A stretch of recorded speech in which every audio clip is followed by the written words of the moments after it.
book of Job, chapter 18. Then Bildad the Suchite answered and said, How long wilt thou continue? Forbear, that we also may speak. For wherefore have we been silent before thee like brutes? Anger has possessed thee. For what if thou shouldest die? Would the earth under heaven be desolate? Or shall the mountains be overthrown from their foundations? But the light of the ungodly shall be quenched, and their flame shall not go up. His light shall be darkness in his habitation, and his lamp shall be put out with him. Let the meanest of men spoil his goods, and let his counsel deceive him. His foot also has been caught in a snare, and let it be entangled in a net. And let snares come upon him. He shall strengthen those that thirst for his destruction. His snares hid in the earth, and that which shall take him is by the path. Let pains destroy him round about, and let many enemies come about him. Vex him with distressing hunger, and a signal destruction has been prepared for him. Let the soles of his feet be devoured, and death shall consume his beauty. And let health be utterly banished from his tabernacle, and let distress seize upon him with a charge from the king. It shall dwell in his tabernacle in his night. His excellency shall be sown with brimstone. His roots shall be dried up from beneath, and his crop shall fall away from above. Let his memorial perish out of the earth, and his name shall be publicly cast out. Let one drive him from light into darkness. He shall not be known among his people, nor his house preserved on the earth. But strangers shall dwell in his possessions. The last groaned for him, and wonder seized the first. These are the houses of the unrighteous, and this is the place of them that know not the Lord. Shalom Aleichem, Assalamu Alaikum. Welcome to Job chapter 18. There are 21 verses. In verse 3, we have a significant difference. It says, Why? Wherefore is another way to say why. Why have we been silent before you, Job, like brutes? So Bildad or Baldad is telling Job in the Septuagint that he's comparing himself and his other two friends to animals in the sense that they cannot speak.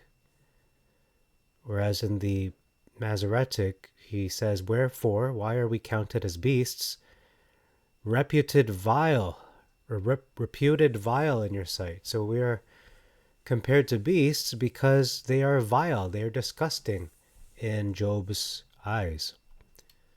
So two very different perspectives. Verse 4, anger has possessed thee, versus he tears himself in his anger. So Bildad is saying to Job, you are possessed by your emotion. You're overcome with anger. Versus you are self-harming, Job, out of anger. Tearing yourself. Significant difference, an omission of for what if thou shouldest die. That's very important information to fill in the context of him saying the next statement, it says, what happens if the earth under heaven be desolate? If he's dead, would these things happen? Essentially, is what he's saying. He's not just saying them out of the blue. He's saying, if are these dependent on your existence? Basically, is your life that important? Clearly, it's not to Bildad. Okay, verse 6. Actually, verse 5, it says, go up. So the flame is going up. That could be an allegory to going up to heaven, like prayers going up to heaven, being lifted up, versus spark shall not shine, so being visible, versus actually being transported or going upwards. And then in verse 7, let the meanest of men spoil his goods, versus the steps of his strength shall be straightened, which can mean compressed or made tight. So being spoiled, meaning being robbed, versus your strength will be made tight, meaning not will be weakened. Let his counsel deceive him, versus his own counsel shall cast him down. So he'll be tricked by his own counsel, which is could be Job's own advice or his own counselors. And let it be entangled in a net, verse 8, and he walks upon a snare. Okay, so this is a progression of one being caught in a snare and then becoming entangled. So his foot's taken in the snare, in the trap, and then he's completely entangled in a net. So we can see a progression of from worse to worse, bad to worse. Whereas in the Masoretic, he's in the net and then he walks on a trap. I guess it's from worse to not as bad. Well, they're both bad. But it seems to be an escalation in the Septuagint. Whereas it's only your foot, now it's your whole body. Verse 9, let snares come upon him, versus the jinn, or the net, shall take him by the heel. So that is repetition, sort of redundant in the Masoretic, whereas more snares, more traps upon him is certainly exacerbating whatever his situation is. He shall strengthen those that thirst for his destruction, versus the robber shall prevail against him. So his enemies, in other words, his enemies will be motivated further or even more strengthened by Job's calamity, versus the robber will prevail, will win against him. You can just picture his enemies rejoicing over his suffering. Verse 11, let pains destroy him, versus terrors make him afraid. So an emotional reaction versus a state of destruction, being removed from existence, perhaps. Utterly destroyed. Although it doesn't say utterly, but that could be an implication that he's just taken out. And let many enemies come about him, versus and shall drive him to his feet. So let many come about him, that's just adding insult to injury, versus drive him to his feet could mean one of two things. It can be interpreted as driving him to his knees or driving him up to his feet to rise up. So it doesn't make as much sense in the Masoretic. Verse 13, let the soles of his feet be devoured, versus it shall devour the strength of his skin. So it's more specific in the Septuagint. It's describing his feet being devoured. This could be an allusion to Job's skin condition, where he has to peel off some layers of his skin to feel better.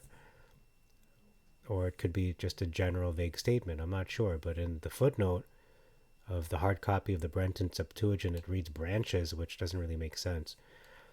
and death shall consume his beauty. It's verse 13. Death shall consume his beauty versus the firstborn of death shall devour his strength. So beauty is the appearance, strength is the essence, the inner strength and outward strength, physical strength perhaps. Verse 14, health versus confidence. So health is one's well-being, your biological, physical health versus his confidence. That's simply faith in himself or his own self-confidence, his ego perhaps could be extended to that. And just an exposition on what I've been reading so far. This chapter reads very much like Bildad or Baldad is cursing Job. It sounds like a hex over Job's life in the Septuagint, since it is strangely and eerily similar to what Job is dealing with in his present reality. In the Masoretic text, to me it sounds more like that Bildad is calling for a general punishment on the wicked, not so much Job, but that's just my interpretation. I could be wrong. Anyways, continuing on, verse 14, and let distress seize upon him with a charge or an order from the king. Verses, and it shall bring him to the king of terrors. So my question is, which king? Is it another king, another human king, or is it the king in heaven, Elohim? Versus the removal of confidence leads Job to the king of terrors, whoever that is. Verse 15, there is an omission of in his night. It's an important descriptor that provides context as to when this is happening. It's during the night time. His excellency shall be sown with brimstone. Versus because it is none of his. Okay. It shall dwell in his tabernacle, talking about the king of terrors. It is none of his. That doesn't make sense. So I put here nonsensical statement. Brimstone shall be scattered upon his habitation. So his habitation has brimstone scattered all about it versus his excellency, which seems to be, his wealth, his living conditions are sown with brimstone.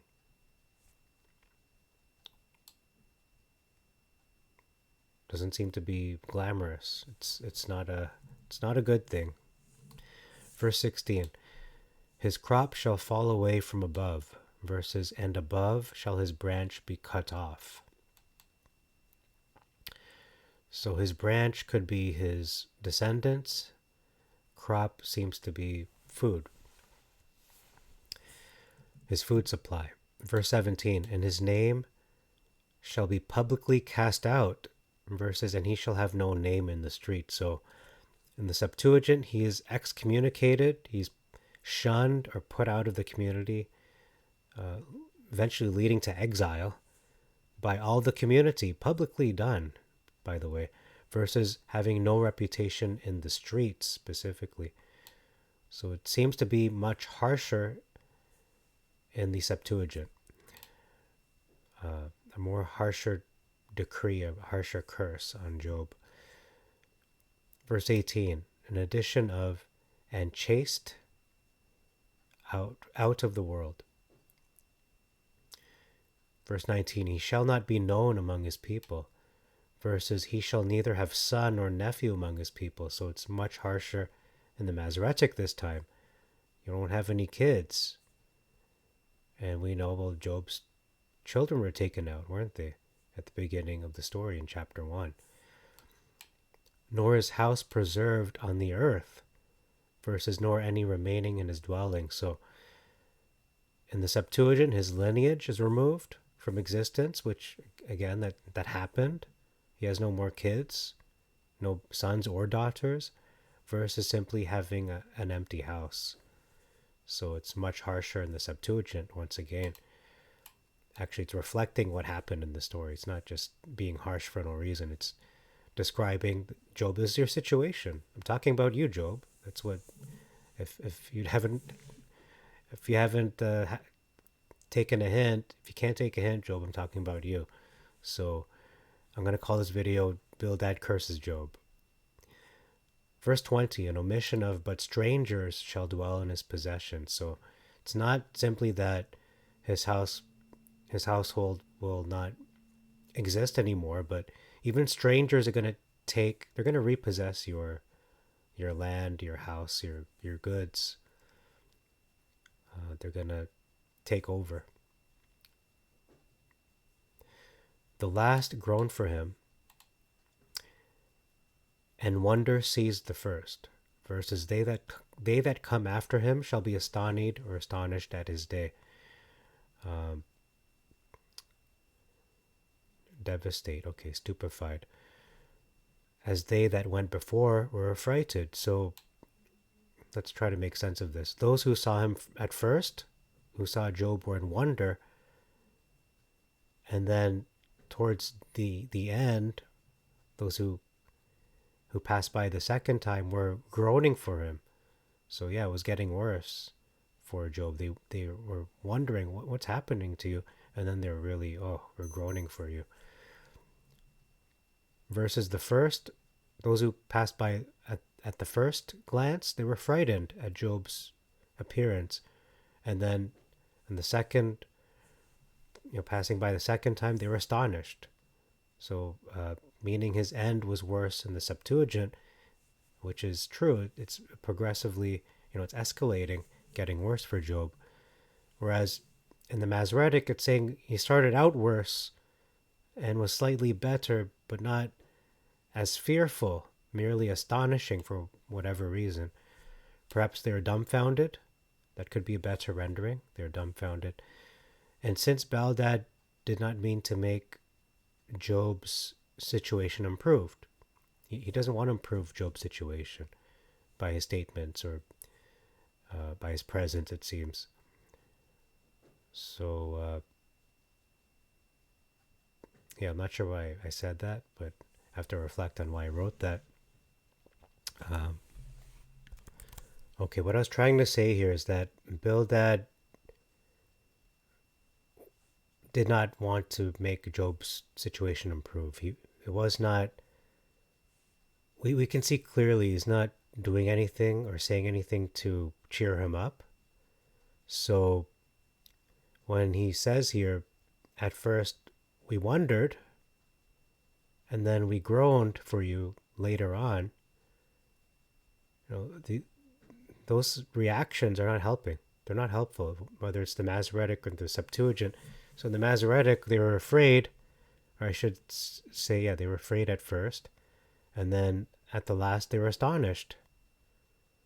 But in any case, he's not doing anything or saying anything to improve or assist Job in any way. Okay, so verse 21, the last verse, it reads, "This is the place of them that know not the Lord," or Yod-He, Waw-He, or Adonai Hashem. So this is the place in the Masoretic. This is the place of him that knows not Elohim. So it's pretty much similar. It's just using the name Hashem or Adonai in the Septuagint. It's using the general term Elohim. But the point is, when it comes to this chapter, is Bildad or Baldad is making a veiled accusation, or maybe not so veiled, depends on your perspective. And the accusation is the following: Job does not know the Elohim of Israel. He does not know the true God. He has no relationship with God. And so if you really assess the spirit behind what Baldad is saying, this is not a friendly spirit. This is not a friend. This is an enemy. So one could extrapolate and speculate, perhaps it is the enemy or enemies, whether it's Satan or one of his demons, speaking through Bildad in this chapter. Because all his statements they're false. They don't represent Elohim, and they don't represent Job. So he's speaking wrongly, not rightly, of both Job and God. So that's all for this chapter. Thank you very much for your time. Until next time, I bid you all Shalom Aleichem, Assalamu Alaikum, Eirini Mazisu, Pax Vobiscum, peace be unto you, and Maranatha.